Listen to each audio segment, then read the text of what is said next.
Buscando la verdad en la revista de Opinión Democracia. Queremos dar la bienvenida a nuestros siguientes invitados. El doctor André Benavides, constitucionalista, y el economista Ricardo Flores, subdirector del Servicio de Rentas Internas.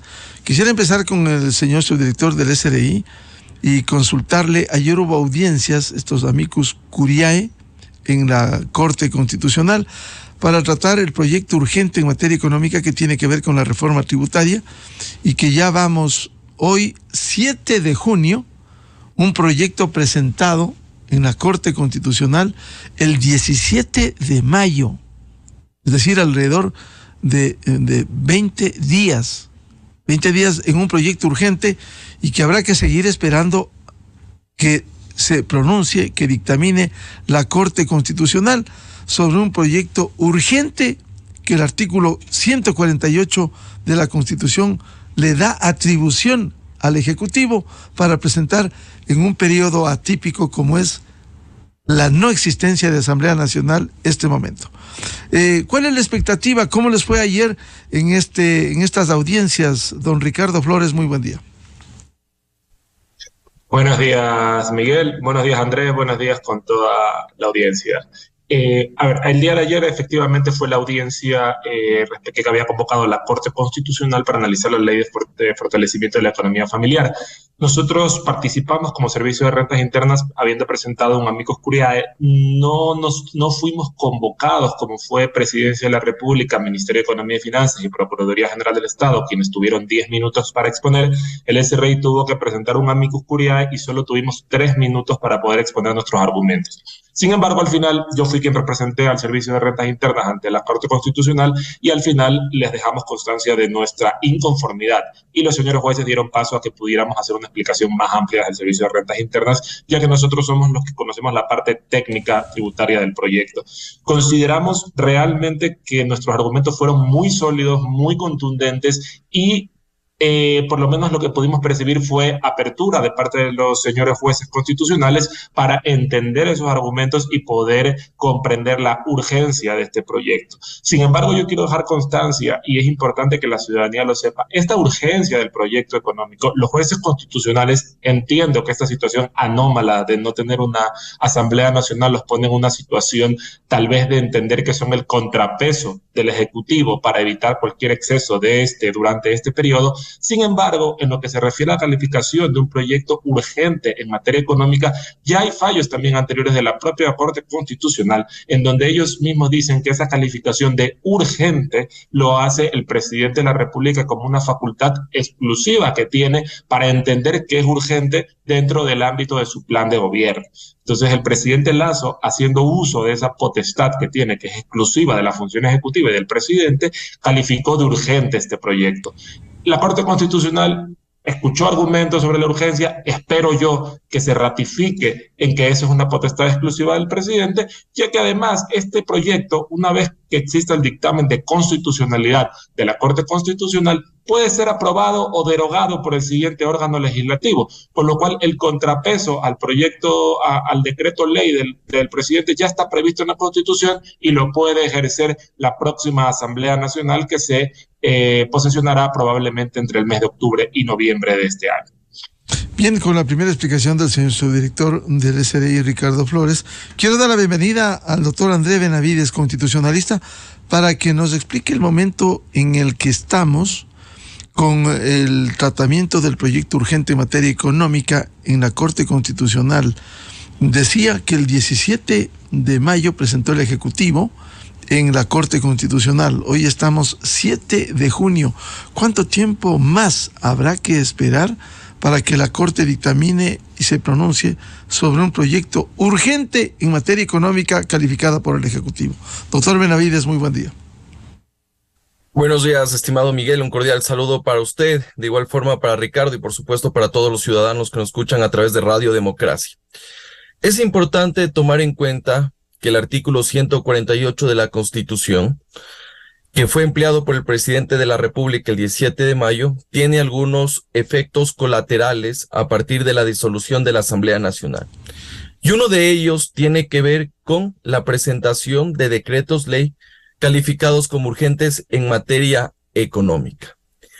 Pero parece que el legislador del año 2009, cuando redactó la Ley de Garantías Jurisdiccionales, pensó que nunca se iba a dar esta situación, que es la denominada muerte cruzada o disolución de la Asamblea Nacional. Y es así que la Corte Constitucional actualmente se encuentra en un escenario en el cual no existe regulación para que pueda dar trámite a estas normativas. No obstante, a mí sí me llama profundamente la atención que la magistratura haya convocado a una audiencia. De la práctica constitucional, cuando tú tienes una audiencia, tienes una parte que defiende una tesis y otra parte que evidentemente se va a contraponer a esa tesis. Pero en ese sentido, lo que pasó ayer es que no encontramos quién era esa persona, esa entidad que tenía una antítesis de esta propuesta de decreto ley. Entonces, si a mí me pregunta, estimado Miguel, yo creo que ni siquiera debía haberse convocado a una audiencia.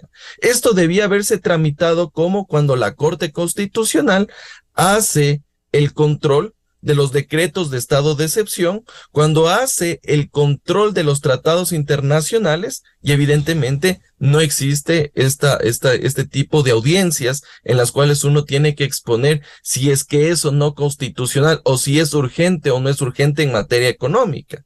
Entonces, eso evidentemente ha dilatado el proceso. Yo comprendo que la Corte Constitucional en el camino ha tratado de ver algún tipo de procedimiento para dotarle algo de legitimidad a la decisión que va a tomar. Y por eso es lo que ha convocado a esta diligencia. Ahora, ¿cuáles son las particularidades que se dieron el día de ayer? Una de ellas tiene que ver con los amicus curiae. El artículo 12 de la Ley de Garantías, en efecto, establece que los ciudadanos pueden presentar un escrito y, de ser el caso, inclusive ser escuchados en audiencia para presentar su posición respecto de determinado proceso que se está siguiendo en la Corte Constitucional. Y es así que la Corte nos ha dicho, el que timbre primero va a ser escuchado en la audiencia. Porque en el auto que emitido, la providencia que emitido dijo, vamos a escuchar en audiencia a los 10 primeros que presenten los amicus curiae. Claro, y ahí tenemos una dificultad. ¿Qué pasa si los primeros 10 amicus curiae son de personas que están a favor del decreto ley? Tú puedes tener una visión sesgada, pero ¿qué pasa si los 10 son de quienes tienen una posición negativa de rechazo al decreto ley? Entonces vemos que este mecanismo como tal no se compadece con el objetivo que perseguía la Corte Constitucional. Y más aún si es que les das 3 minutos para hablar de una ley calificada como urgente en materia económica y que tiene varios aspectos que son relevantes y que merecen un análisis más profundo. Entonces vemos que se da también esta particularidad. Ahora, en lo que tiene que ver con los tiempos, vemos que ya han pasado 20 días. Y de hecho, cuando uno presenta un proyecto de ley calificado como urgente en materia económica, a la Asamblea le dan 30 días. Al menos yo esperaría que sea un tiempo similar o menor al que la propia Constitución le da a la Asamblea Nacional para pronunciarse aceptando o negando estos proyectos de ley. Porque si la Corte Constitucional se va a pronunciar después de 2 meses, eso desnaturalizaría primero la esencia misma de la muerte cruzada y segundo la posibilidad de estos decretos ley calificados como urgentes en materia económica. Y aquí quiero sumar un aspecto adicional. Algunos sostienen que la Corte Constitucional sí podría calificar y meterse a controlar lo que es o lo que no es urgente en materia económica. Desde mi punto de vista jurídico constitucional, el presidente de la República, bajo los principios de oportunidad y conveniencia política, es el único facultado para calificar si es que los decretos ley son o no son urgentes en materia económica. Si la Corte Constitucional se mete a hacer ese análisis, prácticamente se estaría disfrazando de legislador, de presidente de la República, y por obvias razones, una vez más, se desnaturalizaría lo que tiene que ver con los decretos ley en el marco de una muerte cruzada. Y el día de ayer, varios de los magistrados han preguntado a las diferentes entidades el por qué es urgente en materia económica este decreto ley, cuál es lo que se debe superar, qué es lo que se debe hacer respecto de esta normativa y las razones por las cuales se ha presentado. Y creo que hay una cuestión que a mí sí me parece fundamental y que quedó boteando el día de ayer en la audiencia, y tiene que ver la aplicación de los impuestos, si son de manera inmediata o son para el ejercicio fiscal siguiente que comenzaría el 1 de enero del 2024. Y creo que es una cuestión que todavía no se logró dilucidar el día de ayer y que por ahí podría la Corte Constitucional agarrarse para eventualmente establecer un dictamen parcial de constitucionalidad, dejando por fuera algunos aspectos que están en la propuesta de normativa. A ver, explíquenos, señor subdirector del SDI, Ricardo Flores, el proyecto que hemos leído, este proyecto de ley de economía familiar que implica una reforma tributaria, determina que entre de inmediato una vez que se ponga en vigencia, sin perjuicio de que normalmente una reforma tributaria entra en vigencia el 1 de enero. Esa es la disposición de este proyecto urgente en materia económica. Pero hay algunos hechos que debiera considerar la Corte. La Corte, a comienzos de año, dispuso en un dictamen que se aplique este año el caso del RIMPE. Si es que no se avanza este año, se hasta incumpliría esta sentencia de la Corte Constitucional. Aquí no habría una contradicción entre un dictamen de la Corte y la exigencia de la misma Corte para que se reemplace en el caso del RIMPE este año. Sí, Miguel. En ese sentido, yo creo que ayer, a pesar de que Andrés tiene razón en que fue uno de los temas más, digamos, relevantes, porque el señor presidente de la Corte, el doctor Lozada, la doctora Cárdenas, incluso pues creo que también lo hizo la doctora Salazar, preguntaron sobre este tema de la urgencia, la necesidad, por qué si los impuestos entran en vigor del 1 de enero de 2024. Yo creo que ahí se le hizo una explicación, por lo menos entiendo yo, desde la parte técnica del Servicio de Rentas Internas, de por qué no era acertado o no era apropiado los cuestionamientos que se hacían sobre esta urgencia. Y esto se divide en varios aspectos. En primer lugar, el tema del IVA a espectáculos públicos. Se le dejó muy claro a la Corte Constitucional que el IVA es un impuesto mensual. Entonces, previo en el dictamen favorable de la Corte Constitucional, esa disposición entra en vigor inmediatamente al mes siguiente de aprobado el decreto ley, por tratarse de un impuesto mensual. Adicionalmente, en lo que se refiere a rebaja de impuestos personales, hay una disposición general en la ley que establece que por esta vez esa rebaja en los gastos personales que va asociado a cargas familiares y que creo que ha sido ya ampliamente explicada por el director del SRI, el ministro de Economía, etcétera, esa disposición se establece que entrará en vigor inmediatamente. Se le explicó a la Corte por qué esto no viola el principio de retroactividad, citando incluso jurisprudencia de la Corte Constitucional colombiana, en donde se establece que este principio de retroactividad está asociado a no causarle perjuicios al contribuyente y tiene que analizarse desde la perspectiva de favorabilidad al contribuyente. En este caso, al tratarse de una disminución de impuestos que nada va a afectar a un contribuyente y que tampoco afecta a la seguridad jurídica, porque solo es cuestión de las declaraciones se presentan el próximo año, y en cuanto a los trabajadores en relación de dependencia, hacer un ajuste en las retenciones, nosotros consideramos que esa disposición es plenamente constitucional y se le dejó saber así a la Asamblea Nacional, a la Corte Constitucional.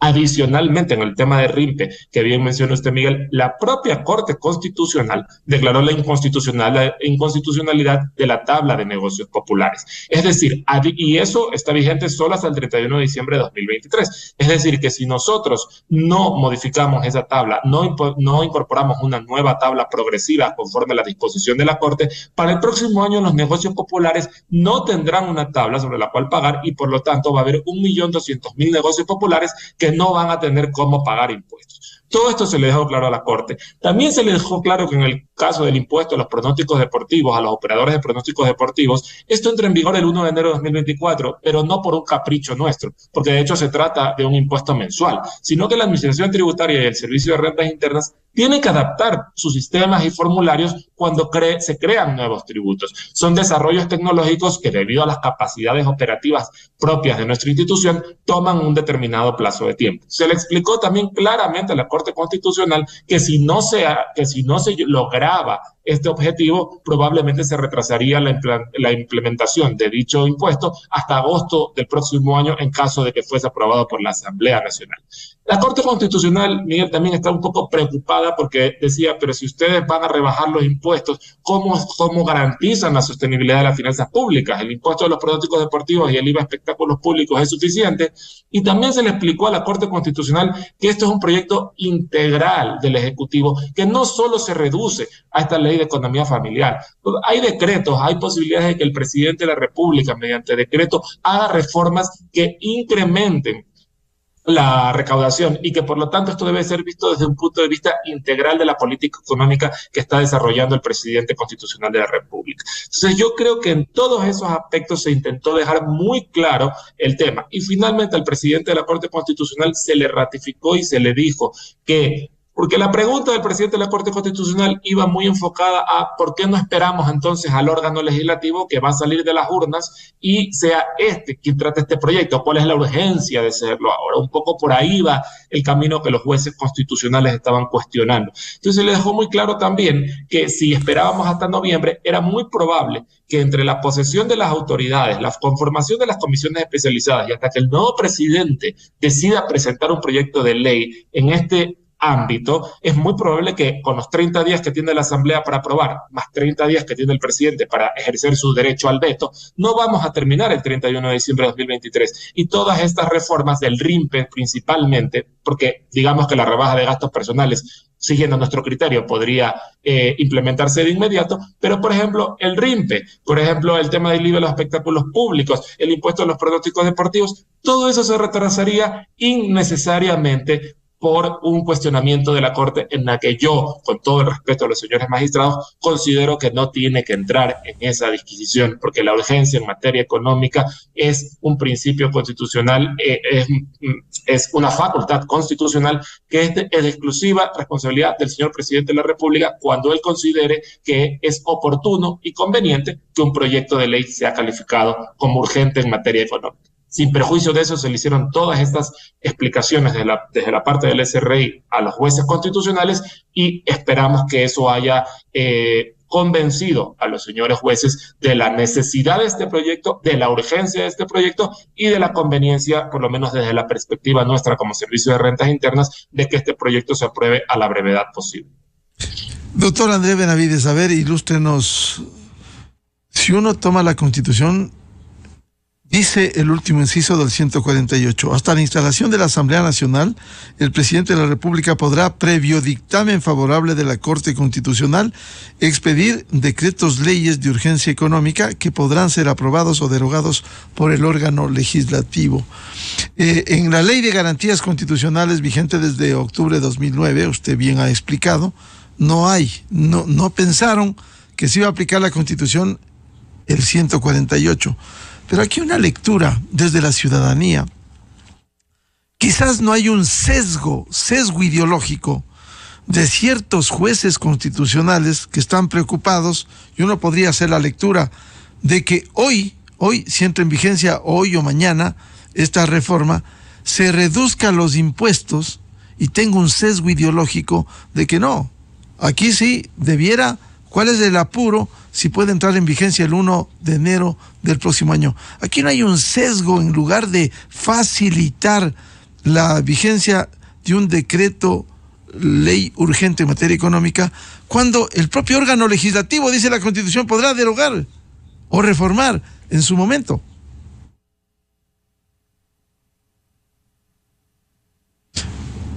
Yo creo, Miguel, que en este caso la Corte Constitucional debería limitarse exclusivamente a revisar artículo por artículo y verificar que este no sea contrario a la Constitución, que este no sea contrario a los principios tributarios y también que no pueda afectar derechos constitucionales y situaciones jurídicas consolidadas.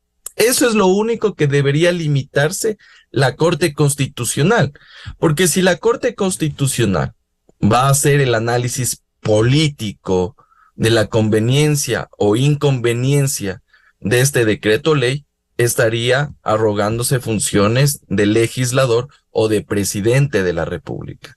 Y ese análisis político no debe y no puede hacerlo la Corte Constitucional.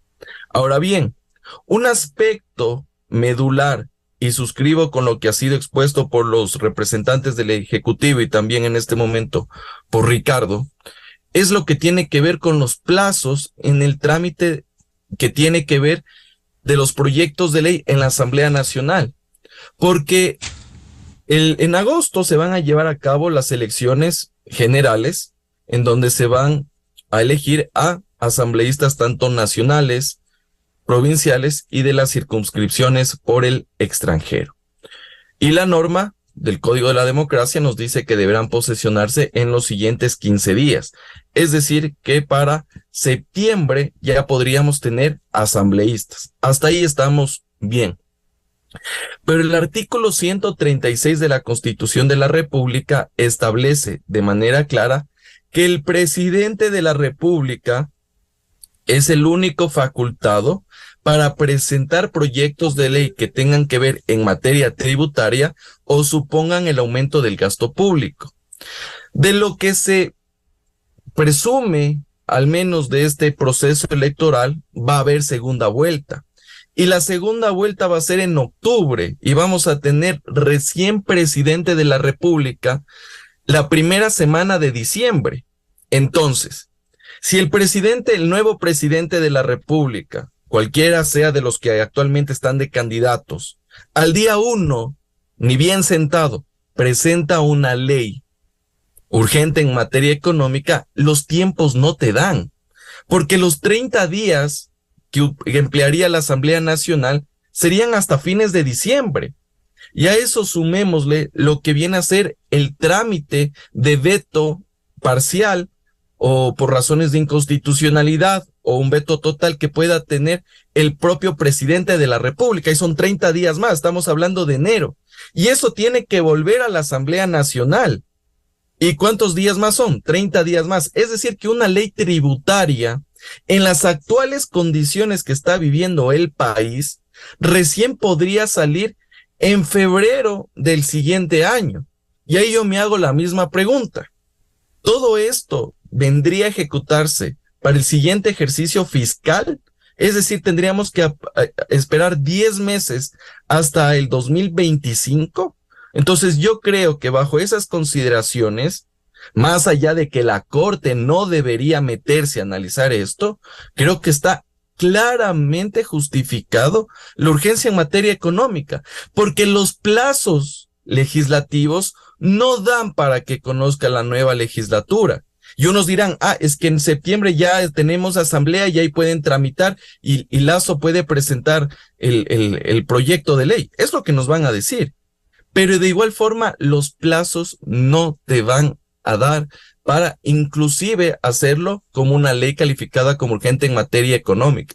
Y esa es la razón por la cual la Corte Constitucional debería dar luz verde a este decreto ley. Y si es que en el caso, en el supuesto que algo sea contrario a la Constitución, se diga en efecto este artículo es inconstitucional porque afecta el principio de progresividad tributaria, es confiscatorio, etcétera, etcétera, y se lo expulsa del decreto ley. Pero lo demás, que es compatible con la Constitución, se lo deja y sería un decreto ley de la República. Y a eso hay que sumarle un tema adicional, estimado Miguel, porque el 148 sí nos dice, mire, aprobado el decreto ley o expedido el decreto ley, la Asamblea Nacional puede reformarlo o derogarlo.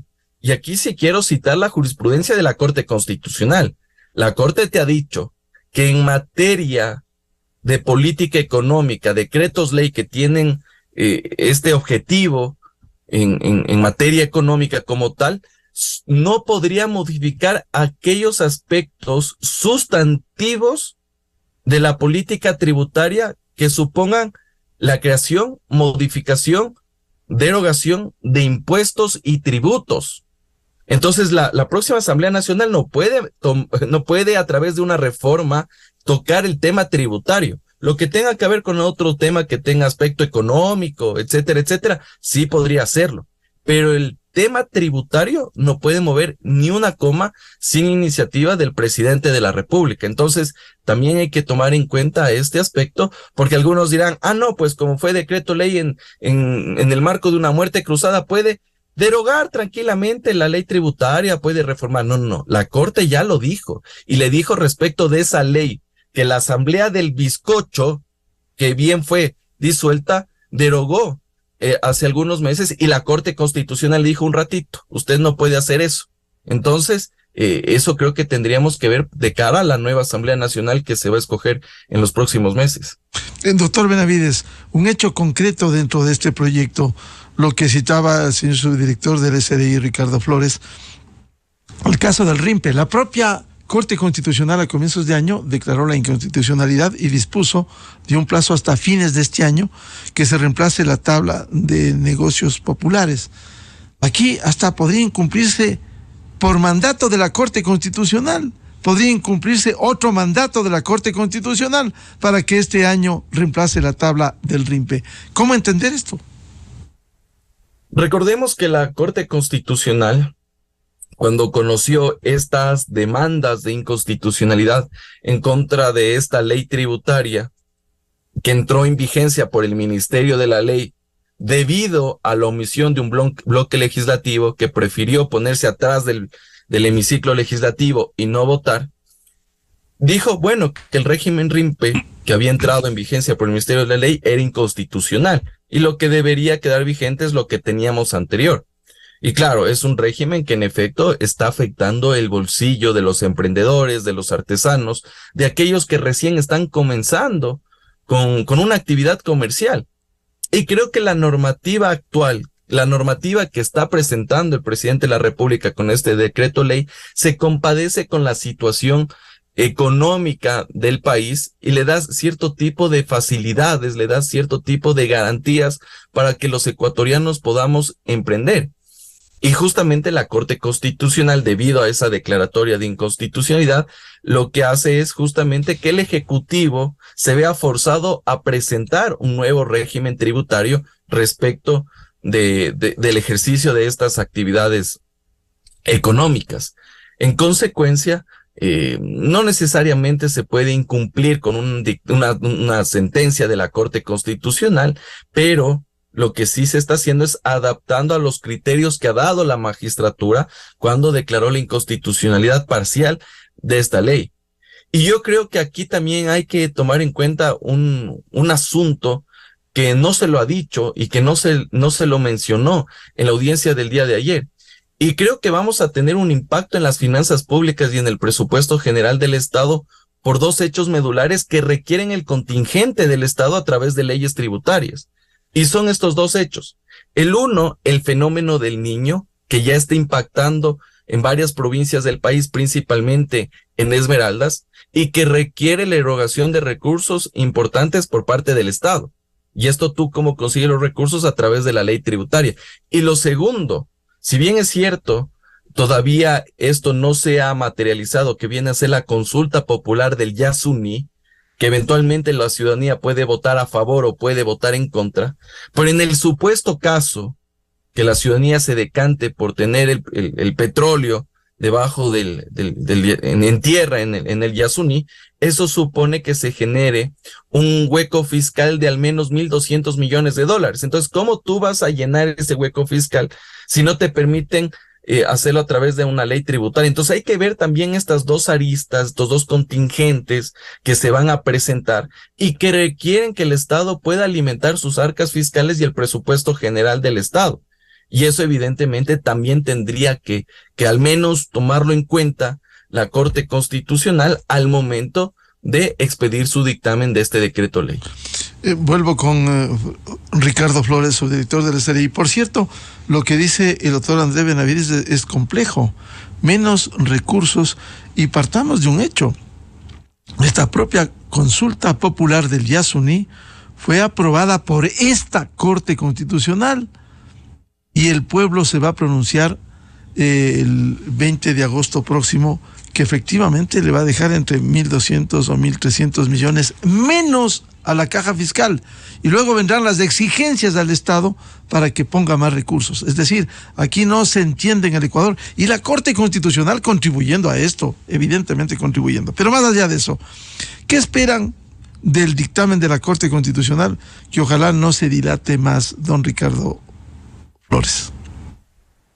Sí, Miguel, nosotros esperamos que con los argumentos presentados el día de ayer por el Ejecutivo, Presidencia de la República, Ministerio de Economía y Finanzas y Servicio de Rentas Internas, la Corte Constitucional dé paso a la Ley de Fortalecimiento de la Economía Familiar, que regula varios aspectos y lo dé paso en un tiempo prudencial, que entendemos debería cumplirse como, aunque la ley no lo disponga así, 30 días, que es lo que normalmente tiene la Asamblea Nacional para tratar este tipo de proyectos. Asimismo, recordemos que el día de mañana también es la audiencia que fue convocada para la ley de zonas francas. Nosotros también esperamos que la Corte Constitucional resuelva esa ley de zonas francas, que es una ley generadora de empleo, para poder avanzar también con los proyectos que ha presentado el Ejecutivo. En el tema de la ley de zonas francas también es un tema que nos puede ayudar mucho con la situación que está atravesando Esmeraldas, ¿no? La idea es que estas provincias fronterizas puedan desarrollarse a través de estos incentivos tributarios que nosotros esperamos sean aprobados en el dictamen de la Corte Constitucional. Pero lo que mencionaba André también es importante. Tenemos dos cuestiones que van a tener que ser tratadas y probablemente incluso por el presidente Lasso, que son el fenómeno del Niño que se aproxima y probablemente el resultado que va a tener la consulta popular sobre el Yasuní. No sabemos qué es lo que va a definir el pueblo, pero hay que estar preparado en caso de que el pueblo decida que el petróleo que se encuentra en el Yasuní se mantenga bajo tierra. Hasta donde yo tengo entendido, el presidente de la República ya está trabajando en el próximo decreto ley que tendría relación con el fenómeno del Niño y cómo hacer frente a los posibles gastos y erogaciones que esto puede acarrear en los próximos meses. Nosotros entendemos también la política del presidente Lasso y del ministro Arosemena de no subir más impuestos. Sin embargo, no todo se trata de subir impuestos para poder hacer frente a este tipo de calamidades. Nos recordemos que igualmente durante el terremoto de 2016 se subió el IVA del 12 al 14% y se creó una contribución y finalmente ese dinero nunca llegó a la reconstrucción de Manabí, sino que se quedó en el camino en manos que no correspondían. Nosotros consideramos que existen ciertos beneficios o incentivos tributarios que actualmente pueden ser no necesarios o exagerados hasta ciertos sectores productivos o económicos, en donde hay margen de actuación por parte del presidente de la República para tapar los huecos fiscales que puedan derivarse de fenómenos extraordinarios como son el fenómeno del Niño o como el tema del Yasuní. Nuestra idea, como por lo menos la idea del presidente Lasso y la idea del gobierno nacional, es no subir impuestos en lo que se refiere a la clase media, a las familias, a la ciudadanía, no subir el IVA, no subir, ya estamos bajando el impuesto a la renta con la ley de fortalecimiento de la economía familiar, pero eso no quita que hay un margen de actuación del Ejecutivo para poder retirar ciertos beneficios o incentivos en lo que se refiere, por ejemplo, a créditos tributarios de ISD, de IVA, que voy a ser muy claro, en muchos casos son necesarios, pero en muchos otros han sido producto de un lobby o han sido producto de trabajo de ciertos sectores para beneficiarse de créditos tributarios a los cuales no deberían tener derechos. Eso nosotros ya lo hemos identificado, ha sido comunicado también a las autoridades, Ministerio de Economía, Presidencia de la República, y se está haciendo el análisis respectivo para poder de esta manera también generar más recursos, pero de ninguna manera vía incremento de impuestos a la gente de la renta o del IVA, que son los que más afectan a la ciudadanía y a los bolsillos de los ecuatorianos. Ese es el objetivo que se está planteando el gobierno nacional, pero bien necesitamos del apoyo de la Corte Constitucional, no en el sentido de que apoyen un plan de gobierno o que apoyen las decisiones del presidente constitucional de la República, sino que ejerzan su facultad de juez constitucional, en donde su labor es determinar exclusivamente si los proyectos que presente de decreto ley que presente el presidente de la República son o no constitucionales, afectan o no derechos o quitan o no situaciones consolidadas. Eso es lo único que tiene que hacer la Corte, eso es en lo que se debería enfocar. Nosotros esperamos que las primeras sentencias que se emitan, esperamos en el corto plazo,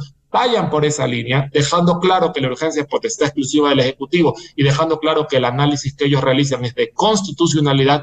Sin embargo, pues debido a la audiencia de ayer, a los amicus presentados, etcétera, debemos entender que la Corte hará un análisis un poco más profundo y tal vez un poco excederse, creo yo, en lo que sería la facultad de un juez constitucional. Sin embargo, nosotros como gobierno y como Servicio de Rentas Internas, un absoluto respeto a las decisiones de la Corte Constitucional y a la facultad que tienen los jueces constitucionales, porque en un Estado de Derecho lo último que cabe es cuestionar los fallos de los jueces, sino más bien acatarlos, compartamos o no las posiciones de ellos.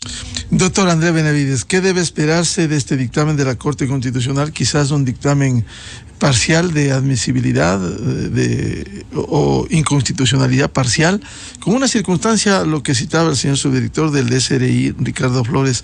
Efectivamente, en el 2016, por el terremoto del 16 de abril, los ecuatorianos dimos un aporte adicional para la reconstrucción de Manabí y parte de Esmeraldas. Y hoy precisamente la fiscal general está rogando a la Corte Nacional de Justicia que le den fecha y hora. Precisamente hay una investigación de presuntas graves irregularidades de lo que se feriaron los recursos de los ecuatorianos en la supuesta reconstrucción de Manabí, que siguen esperando muchísimas obras, como ha sido durante años el hospital de Pedernales. Pero ese es otro hecho. ¿Qué debe esperarse de esta Corte Constitucional? Que sigan contribuyendo al desarrollo en este proceso temporal de 6 meses, o simplemente esperar más dilatorias, más demora y un sesgo ideológico en su pronunciamiento. Los ecuatorianos, los ciudadanos, lo que esperamos de la magistratura constitucional, por un lado, es que actúe en virtud de los límites que la propia Constitución le ha impuesto. Esto es, que determine la constitucionalidad o no de aquellos artículos que están previstos en este decreto ley. Lo segundo, que la Corte Constitucional lo haga de manera expedita. Caso contrario, si lo hace después de 30, 40 o 50 días, estaría desnaturalizando la esencia misma de esta institución llamada coloquialmente muerte cruzada.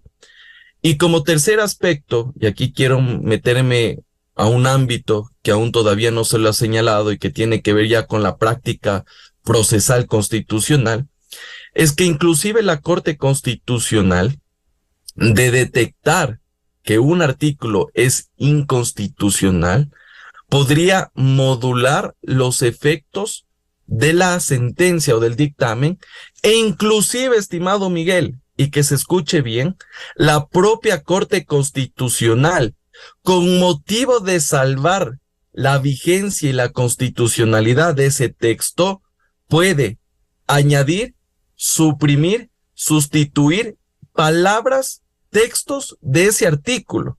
Y la Corte Constitucional ya lo ha hecho en otros casos. Esas son las denominadas sentencias interpretativas o manipulativas.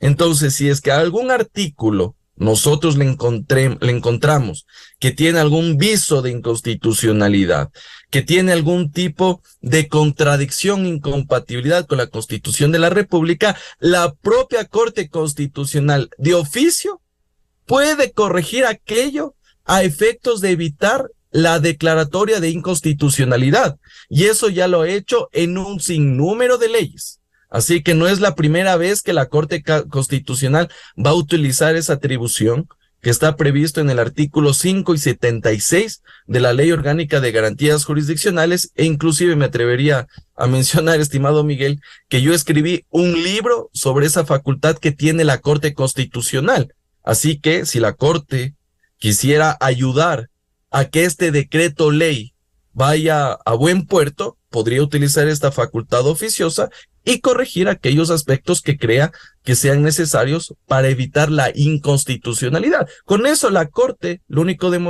que demostraría es que en efecto está de favor, está a favor, está del lado de los ciudadanos que queremos que no se nos cobre más impuestos, que se nos permita reactivarnos económicamente y obviamente dar esas condiciones para que se ejerzan diferentes actividades económicas. Entonces, bajo esos 3 escenarios o 3 parámetros que yo he dado, creo que la Corte Constitucional debería actuar y de esa forma darle una respuesta al país, principalmente por la situación adversa que estamos viviendo.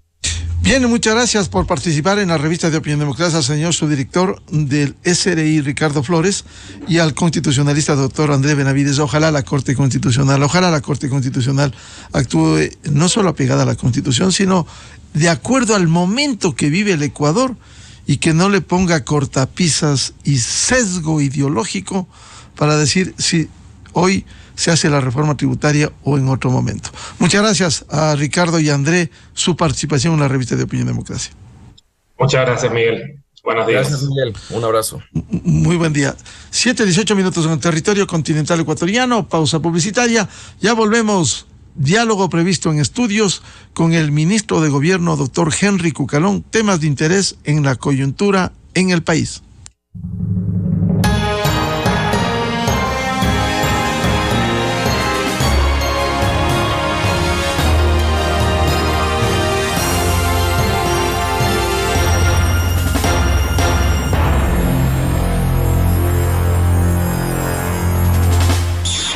Miguel Rivadeneira en la revista de Opinión Democracia. Inicio de espacio promocional y publicitario.